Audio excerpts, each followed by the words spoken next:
Hello there, it's me, Sari here again, and today I'm here with an update of my craft room or art studio or whatever you might call it.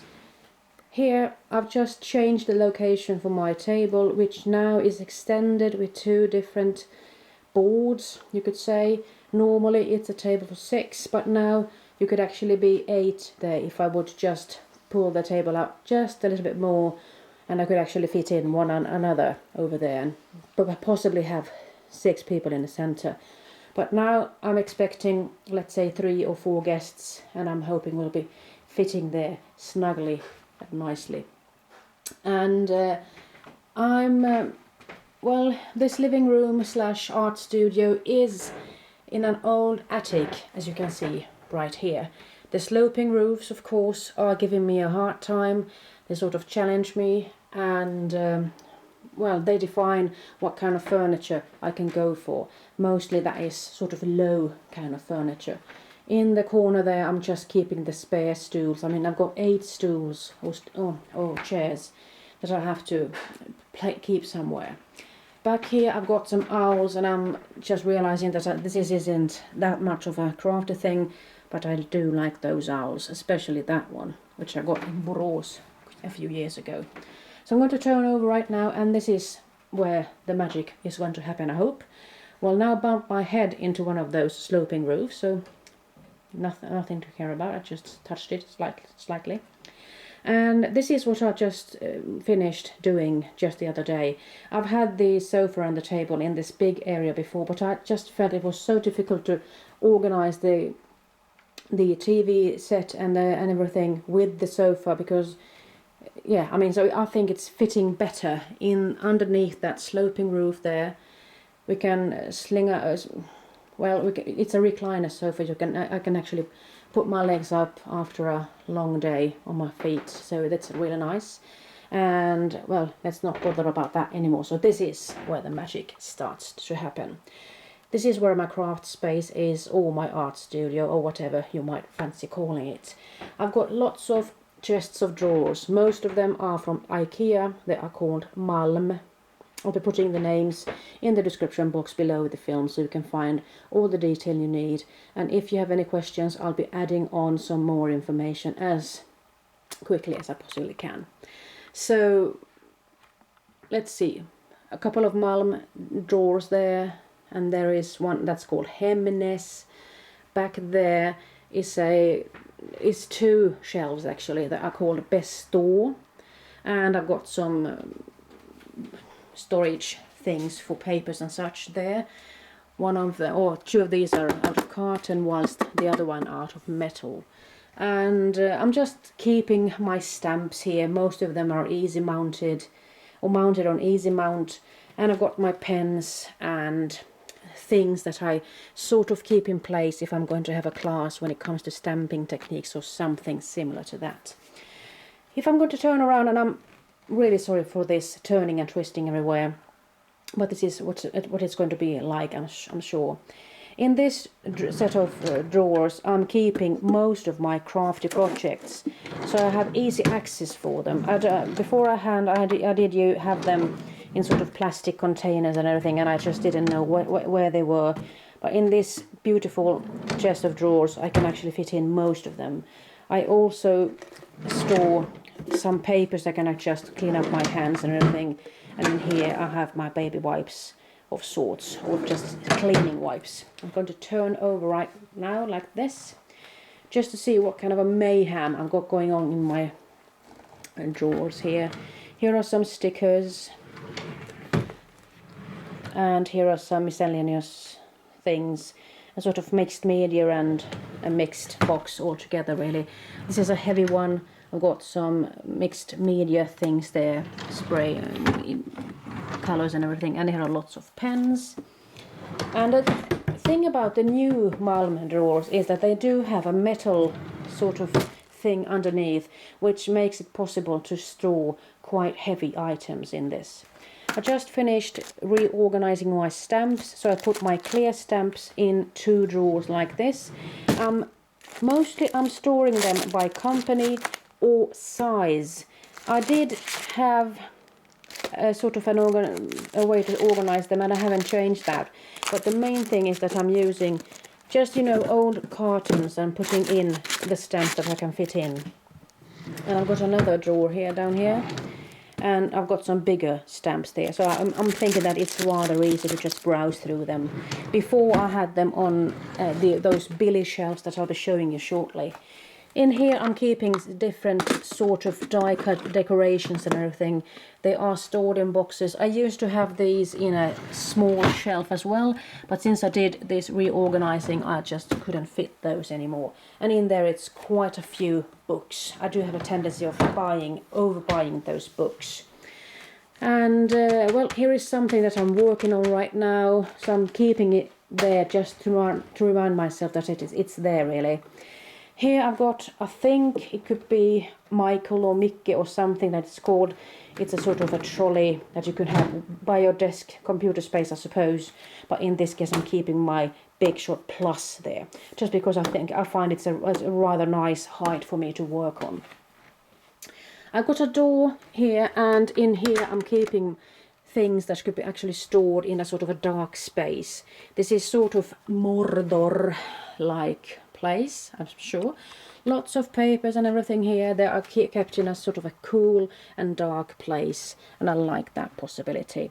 And I've got some albums and plastic pockets and whatever, even the bags for scrap events and then everything, and miscellaneous stuff here, really small gadgets that I don't really know what to do with, and just extra bins and jars and empty boxes and whatever. Let's see where we are right now. So now let's move on to the next part of my craft room. And you have seen my videos before. I'm sure you recognize quite a few things here.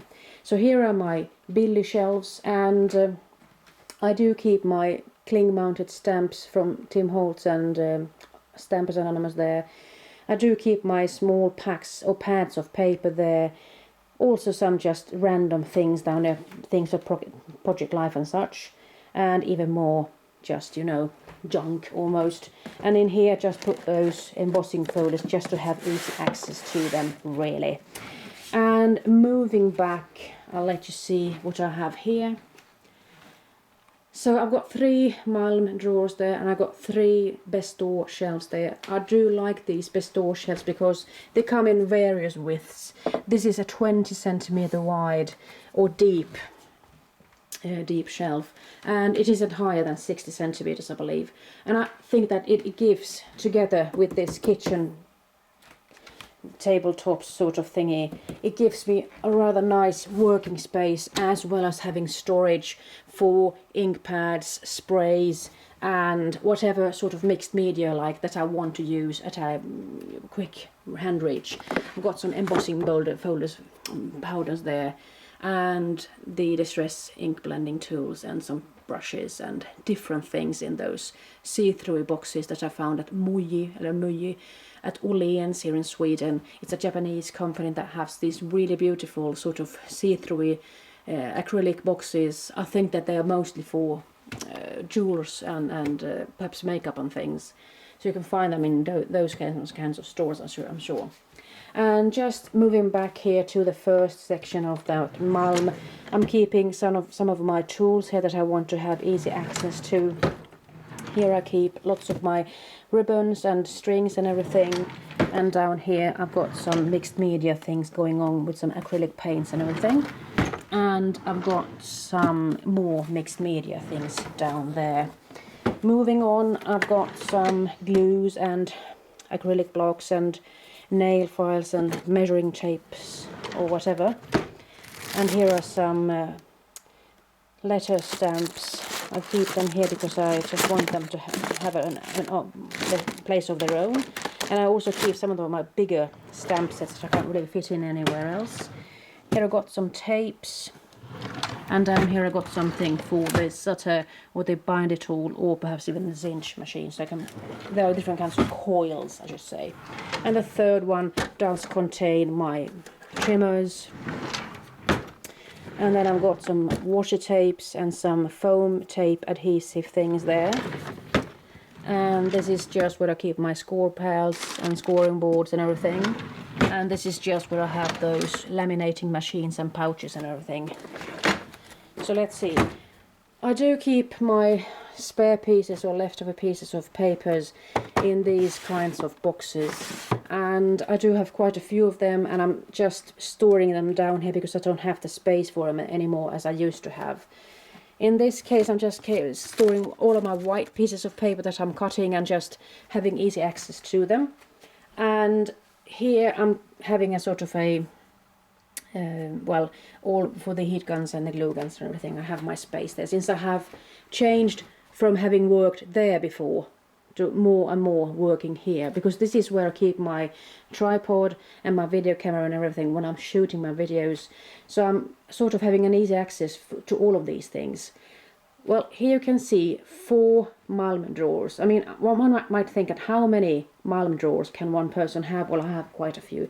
If you do the count, you can, I'm sure you can get them. I'm not sure what you can get, but something. And well, this is where I keep my dies, and I have made sort of these holders to them by using a magnetic sheet, and I've just used some empty food boxes, cartons, and just used whatever I have. Some of them I have decorated with some washi tape, but I have gone afterwards with some other tape just to keep it in place, because the washi tape has a tendency of getting loose after a while. And here I've got some punches, and I must admit I don't use my punches as much as I would like to. Here I've got some different kinds of things, sponges and mini misters and just gloves and everything. And here I've got some more punches and some decorations, brads and something similar to that. Let's move on to the next bit. This is where I also store my dies, and I must say that the MALM, if I just had one box free, let's see. Let's move on, because I would like to give you a tip here.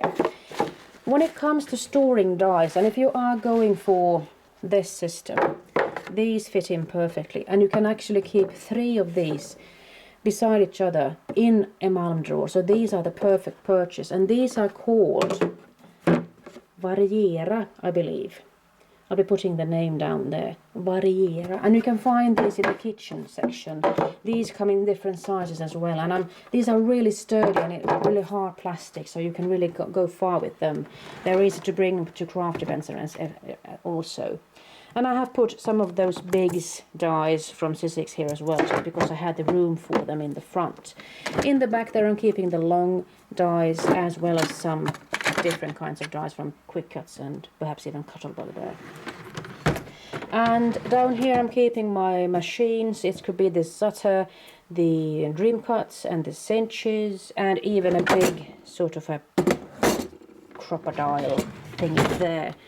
And down here I'm keeping some of my books that I have made, albums and different things that I have played with, different kinds of binding methods and everything. And down here are some more tapes and everything there, so for my ATG gun and some different ones. And let's move on to the third of the 4, even more dies, big dies. Most of these are from Tim Holtz. And here I've got a sort of an easy drawer to pull out, but in here I'm keeping my movers and shapers dies from Sizzix, and some various dies that I don't use that much, I'm afraid to say. And here I just put my misties and stamp presses, and here I've got some electronic things. And let's see, we are almost at the stretch here, the final stretch, and here I've got some envelopes and even more envelopes. Let's see, and I've got even more. I mean, for goodness sake, woman, what's the problem? Well, I'm thinking that there might be a shortage soon, so I'm thinking that I must buy them all, and even more books and whatever. And just a final bit here, I'm keeping some of my things on these trolleys, because I do like the possibility of just taking one of these to the craft table over there, have the tools that I need, and just pulling it back here. I mean, it does mean that I'm getting a sort of a narrower path to go through, and with the sloping roof under here, but since I am that short, I mean, I'm 161, I can just manage through that. And here I got myself a RÅSKOG. I wish it would have been white, because I do like white furniture and things, but in there I'm keeping my old Big Shot, and here I'm actually keeping the cleaning systems for those stamps and even my stencils. A waste basket there because I like the height of it there. And I've got some different things, scissors and everything. So I do get myself some nice walks while I'm here. And just at the end of this part, I got my computer and my printer there. And some storage for, let's say, funky foam pieces and some other things. And, you know, let's see if I could just talk to you a little bit about this area here. It did get sort of messy when I wanted to show you that box there. So this is where I make most of my work. I pull out a sort of a protective sheet to this surface when I can remember it. And I have my new small big shop machine here. I do keep all the different kinds of pads and everything in a box like this because I do want them to be put in one place. And then you see, I mean, it's sort of messy here. I mean, I'm that kind of a person. So even though, well, I'm not sure what to say right now. I just hope that some of these things might inspire you to know how to store things and perhaps where to put them and what kind of furniture to get for them. And, you know, let's see. When I think about getting myself some boxes to store things in, I'm also thinking about, can I take them with me to craft events and such. And I think that these sort of smart store boxes are really nice. They have lids and you can stack them on top of each other. They come in various heights and even sizes. And as you can see, in this case I'm storing all of my small distress inks in that case. And I can put the lid on top. And I've even put my ink blending tools in these, and I've made a sort of a dividing system for them out of just carton. And let's see what else is there. I'm keeping my ink pads like this. I'm putting them like that, and I'm just sort of labeling the boxes after whatever brand I'm storing in them. And then I've got these old kinds of jars that Ikea had. They were called Krus, but they are discontinued, I'm sure. I'm sorry to say. And here are my distress ink pads. I mean, there are 60 of them, and they are sort of difficult to store. And I did like the possibility of actually having them divided shelf by shelf like this, and I could just sort of manipulate them out like that. Since I don't have this space height-wise, I just decided on trying it out, having them lying down like this. And as you can see, I haven't made the 6th one for them yet, so I need to do that someday. And here are the distress crayons, which I haven't used that much yet, but they sure make a nice attribution to the shelf color-wise, I must say. So, let's see, did I forget anything? I must have, but if you did see something that I didn't mention, please get back to me. Perhaps I can do a rewrite or just come back with an information of that somehow. So, I will sign off right now, and I hope you have a crafty time. I, for one, am going to do some crafting tomorrow. Yippee, hooray, finally, because I haven't been crafting in a while. So I'm hoping that having a couple of crafty friends over will help me getting there once again. Alright, I'm going to sign off right now. Bye bye.